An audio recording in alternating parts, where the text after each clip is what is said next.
After 2 years, a conversation with the President of the United States. Last evening in his office, Mr. Kennedy looked back at the first 2 years of his presidency and looked ahead. Talking with him for some 90 minutes were 3 White House correspondents: Bill Lawrence of ABC News, George Herman of CBS News, and Sandra Van Oker of NBC News. Now on the CBS television network, an hour of that conversation, edited and recorded on videotape. As you look back upon your first 2 years in office, sir, has your experience in the office matched your expectations? You had studied a good deal, the power of the presidency, the methods of its operation. How has this worked out as you saw it in advance? Well, in the first place, I think the problems are more difficult than I had imagined they were. Secondly, there's a limitation upon the ability of the United States to solve these problems. We are involved now in the Congo in a very difficult situation. We've been unable to secure an implementation of the policy which we've supported. We are involved in a good many other areas. We are trying to see if a solution can be found to the struggle between Pakistan and India, with whom we want to maintain friendly relations. Yet they're unable to come to an agreement. There is a limitation, in other words, upon the power of the United States to bring about solutions. I think our people get awfully impatient and maybe fatigued and tired and say, we've been carrying this burden for 17 years. Can we lay it down? Well, we can't lay it down, and I don't see how we're going to lay it down in this century. So that I would say that the problems are more difficult than I imagined them to be. The responsibilities placed in the United States are greater than I imagined them to be, and there are greater limitations upon our ability to bring about a favorable result than I had imagined them to be. And I think that's probably true of anyone who becomes president, because there is such a difference between those who advise or speak or legislate and between the man who must select from the various alternatives proposed and say that this shall be the policy of the United States. It's much easier to make the speeches than it is to finally make the judgments, because unfortunately your advisors are frequently divided. If you take the wrong course, and on occasion I have, the President bears the burden, responsibility quite rightly. The advisors may move on to new advice. Well, Mr. President, that brings up a point that's always interested me. How does a president go about making a decision, like Cuba, for example? The most recent one was hammered out, really, our policy and decision over a period of 5 or 6 days. During that period, the 15 people, more or less, who were directly consulted, frequently changed their view. Because whatever action we took had so many disadvantages to it. And each action that we took raised the prospect that it might escalate with the Soviet Union into a nuclear war. Finally, however, I think a general consensus developed, and certainly seemed after all alternatives were examined, that the course of action that we finally adopted was the right one. Now, when I talked to members of the Congress, several of them suggested a different alternative when we confronted them on that Monday with the evidence. My feeling is that if they had gone through the 5-day period we had gone through at looking at the various alternatives, the advantages and disadvantages of action, they probably would have come out the same way that we did. I think we took the right one. If we had had to act on the Wednesday in the first 24 hours, I don't think probably we would have chosen as prudently as we finally did, a quarantine against the use of offensive weapons. In addition, that had much more power than we first thought it did, because I think the Soviet Union was very reluctant to have us stop ships which carried with them a good deal of their highly secret and sensitive material. One of the reasons I think that the Soviet Union withdrew the IL-28s was because we were carrying on very intensive low-level photography. Now, no one would have guessed, probably, that that would have been such a harassment. Mr. Castro could not permit us to indefinitely continue widespread flights over his island at 200 feet every day. And yet he knew if he shot down one of our planes that then it would bring back a much more serious reprisal on him. So it's very difficult to always make judgments here about what the effect will be of our decisions on other countries. In this case, it seemed to me that we did pick the right one. In Cuba of 1961, we picked the wrong one. I'd like to go back to the question of the consensus and your relationship to the consensus. You have said, and the Constitution says, that the decision can be made only by the President. Now, what was your relation to the consensus? Did you form no opinion until a consensus appeared, or were you part of forming the consensus? And had you disagreed with it, what then? Well, I think that, well, you know, that old story about Abraham Lincoln in the cabinet. He says, all in favor say aye, and the whole cabinet voted aye, and all opposed no, and Lincoln voted no, and he said the vote is no. So that naturally the Constitution places the responsibility on the president. There was some disagreement with the course we finally adopted, but the course we finally adopted had the advantage of permitting other steps if this one was unsuccessful. In other words, we were starting, in a sense, at a minimum place. Then, if that were unsuccessful, we could have gradually stepped it up until we had gone into a much more massive action, which might have become necessary if the first step had been unsuccessful. I would think that the majority finally came to accept that, though at the beginning there was a much sharper division. And after all, this was very valuable because the people who were involved had particular responsibilities of their own. Mr. McNamara, Secretary of Defense, who therefore had to advise me on the military capacity of the United States in that area. The Secretary of State, who had to advise on the attitude of the OAS and NATO, so that, in my opinion, the majority came to accept the course we finally took. It made it much easier. The Cuba of 1961, the advice of those who were brought in on the executive branch was also unanimous, and the advice was wrong. So that, and finally, and I was responsible, so it finally comes down that no matter how many advisors you have, frequently they are divided, and the president must finally choose. The other point is something that President Eisenhower said to me on January 19th. He said, there are no easy matters will ever come to you as president. If they're easy, they will be settled at a lower level. So the matters that finally come to you as president are always the difficult matters, and matters which carry with them large implications. So this contributes to some of the burdens of the office of the presidency, which other presidents have commented on. During the Cuban crisis, there was some problem, which you're apparently familiar with and bored with by now, about the possibility of a president talking in very private and secret conversations with his advisors, and that somehow leaking out. Do you think that this is going to inhibit the free, frank flow of advice that every president has to have? No, I think it's unfortunate when there's sort of conversations, but there are, 1,300 reporters accredited to the White House alone.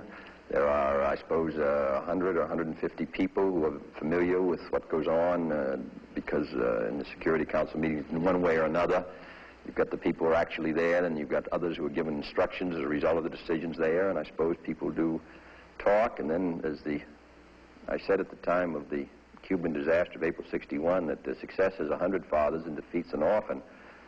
I suppose when something goes well, there's more tendency to talk at all levels. And frequently the reports are inaccurate. I would say the security is pretty good at the National Security Council. It's unfortunate when it's breached. Is it true that during your first year, sir, you would get on the phone personally to the State Department and try to get a response to some inquiry that had been made? Yes, I still do that when I can, because it's, I think there's a great tendency in government to have papers stay on desks too long. And it seems to me that's one really of a function. After all, the president can't administer a department, but at least he can be a stimulant. Do you recall any response that you received from somebody who wasn't suspecting a phone call in the State Department? Any specific response somebody made to you? No, they always respond. They always say yes, but it takes a little while to get.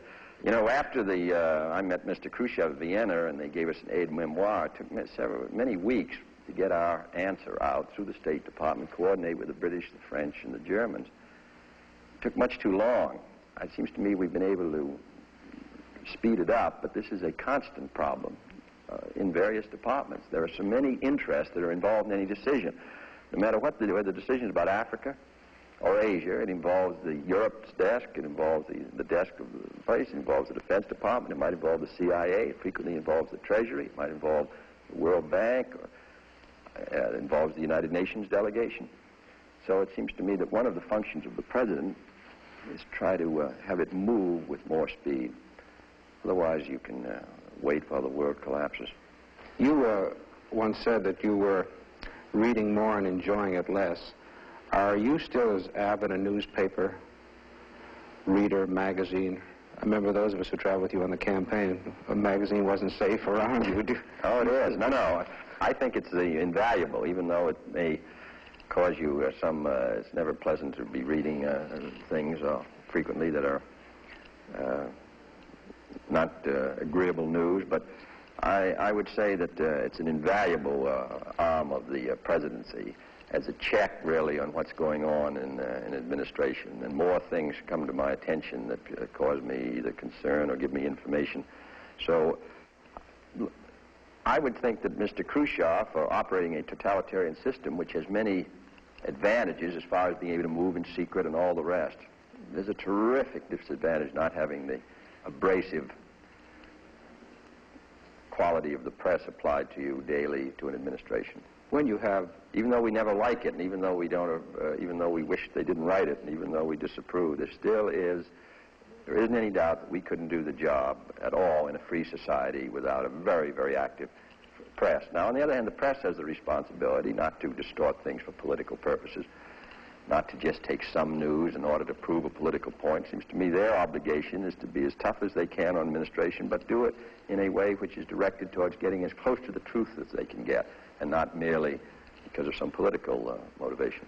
Mr. President, in the light of the election returns, which at the congressional level at least were certainly a defeat for the Republican hopes, how do you measure your chances for significant success domestically in the Congress just ahead?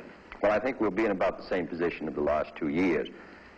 I think that, as I say, what we have that's controversial will be very closely contested. Did the complexion of the House change a little bit by these shifts due I to would say it's redistricting? slightly against us more than it was. We're not quite as good shape as we was for the last 2 years, but we're about where we were the last 2 years, which means every vote will be 3 or 4 votes either way, winning or losing. Do you have a very crucial vote at the outset on this Rules Committee fight again, do you think? And I hope that the Rules Committee is kept to its present number, because we can't function if it isn't. We might as well, we're through if we lose, if they try to change the rules. Nothing controversial in that case will come to the floor of the Congress. In other words, the program, in my opinion, would be emasculated. as a young congressman, sir, you voted to impose a 2-term limitation on presidents. Now that you've held the office for a while and also observed its effect on President Eisenhower's second term, would you repeat that vote even if the amendment did not apply to yourself? Yes, I would. I know the conditions were special in 47, but I think 8 years is enough. And I'm not sure that a president, if he's, in my case, if I were reelected, that you're at such a disadvantage. There aren't many jobs. That isn't the power of the presidency, patronage at all. They're filled in the first month. Most of those jobs belong to the members of the Congress anyway, so patronage isn't a factor. I think there are many other powers of the presidency that run in the second term as well as the first. Well, Mr. President, on that point, the fact is President Eisenhower has great influence today in the Republican Party and therefore in the country, and has great influence in foreign policy. He doesn't even hold office. In some ways, his influence is greater to some degree. So that, and the same is really true of also of President Truman, President Hoover. I don't think that it depends on the influence of a president. Still substantial in his second term, though I haven't had a second term. I think it is. Are you looking forward to one, sir? Mr. President, on that point, much of your program still remains to be passed by the Congress. There are some people who say that you either do it in the next 2 years or it won't be done should you be elected to a second term. Do you share that point of view? No, in the first place, I think we've got a lot by. I was looking at what we set out to do in January '61 the other day, and on taxes and on Social Security welfare changes and area redevelopment, minimum wage, the Peace Corps, the Alliance for Progress, the and strengthening the defenses, strengthening our space program. We did all those things. The trade bill, not perhaps to the extent in every case of our original proposal, but substantial progress. I think we can do some more in the next 2 years. And I would think that there are going to be new problems in 60, if I were reelected in 65, and I don't look at the second term as necessarily a decline.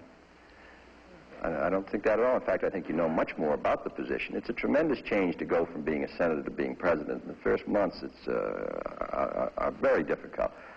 But I have no reason to believe that a president with the powers of this office and the responsibilities placed on it, if he has a judgment that some things need to be done, I think he can do it just as well the second time as the first, depending, of course, on the makeup of the Congress. The fact is, I think the Congress looks more powerful sitting here than it did when I was there in the Congress. But that's because when you're in Congress, you're one of 100 in the Senate or one of 435 in the House. So that the power is so divided. But from here, I look at a Congress, and I look at the collective power of the Congress, particularly the block action, which if it wants to, and it's a substantial power. Mr. President, power like charities, you know, it begins at home. And you seem to have one view of what we need to do at home, and Congress seems to have another view.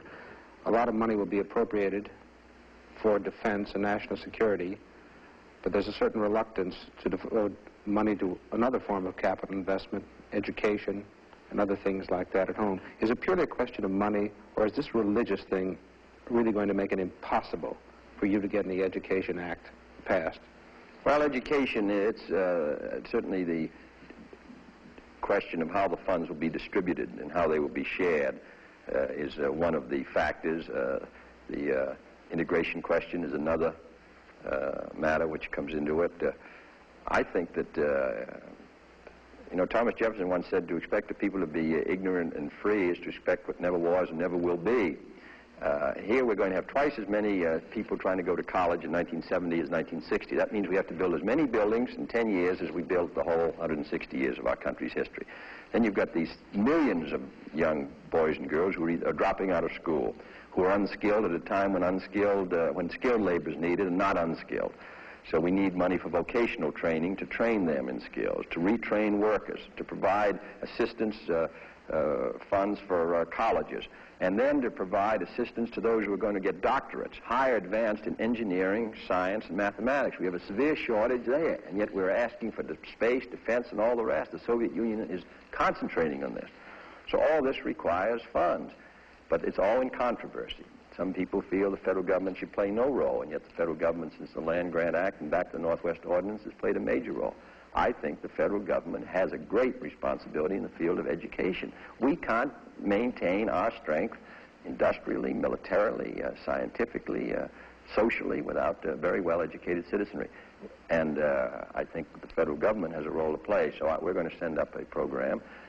Unfortunately, because of the fact, as you mentioned, and other reasons, we've come close to getting assistance to education passed, but we haven't been successful. Mr. President, is your problem of getting an education bill through this year made more difficult by the events in Oxford, Mississippi, and the use of federal troops there?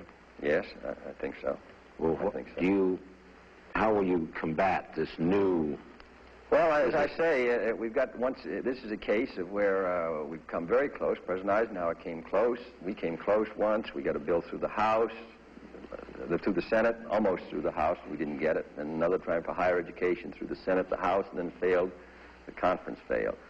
Now Oxford, Mississippi, which has made this whole question of the federal government and education more sensitive in some parts of the country. I suppose that's going to be a factor against us. I don't really know what other role they would expect the President of the United States to play. The court, made up of Southern judges, determined that it was according to the Constitution Mr. Meredith go to the University of Mississippi.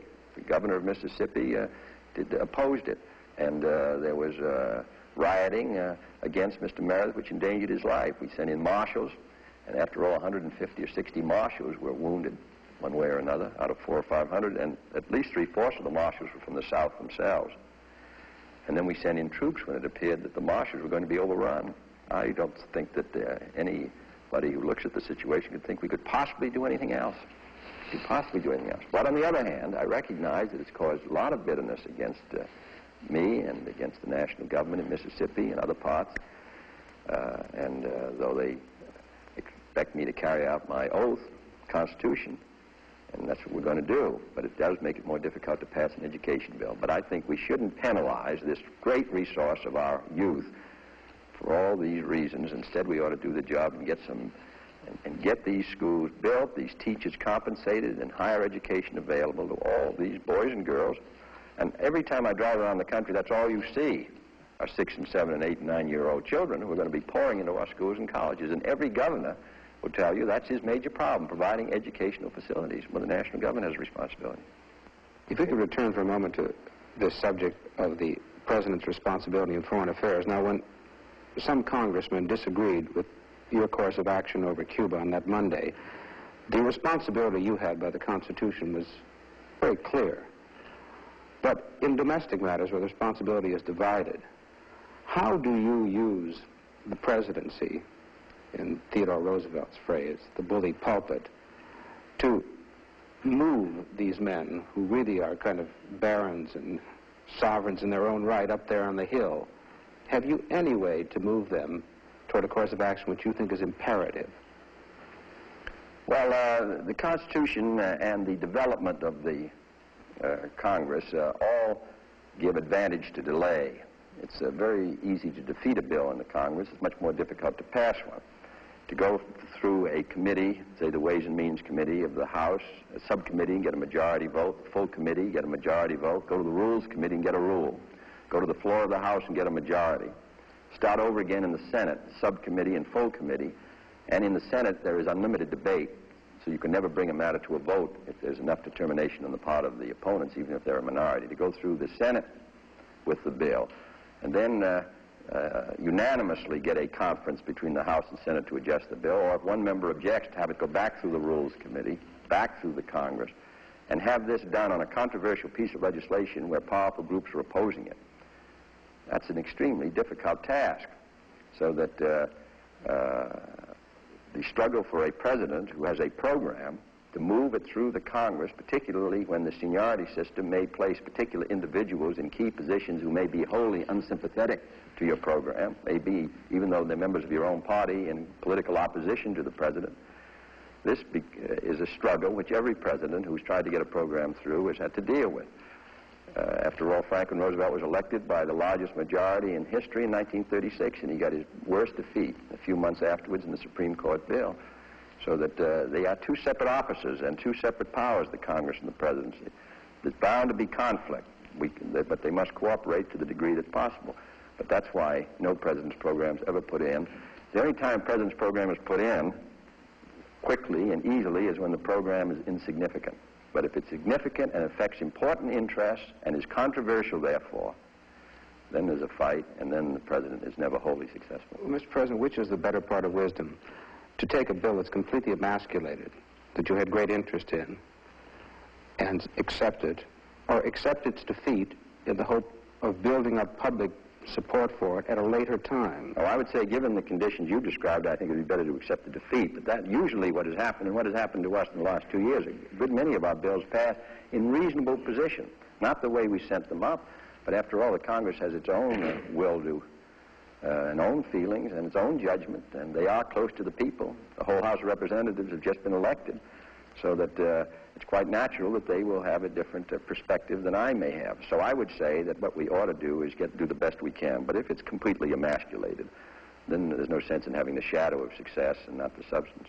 Mr. President, in this exercise of presidential power, I think perhaps the best known case and the most widely talked about was your rollback of steel prices after they had been announced by the steel companies.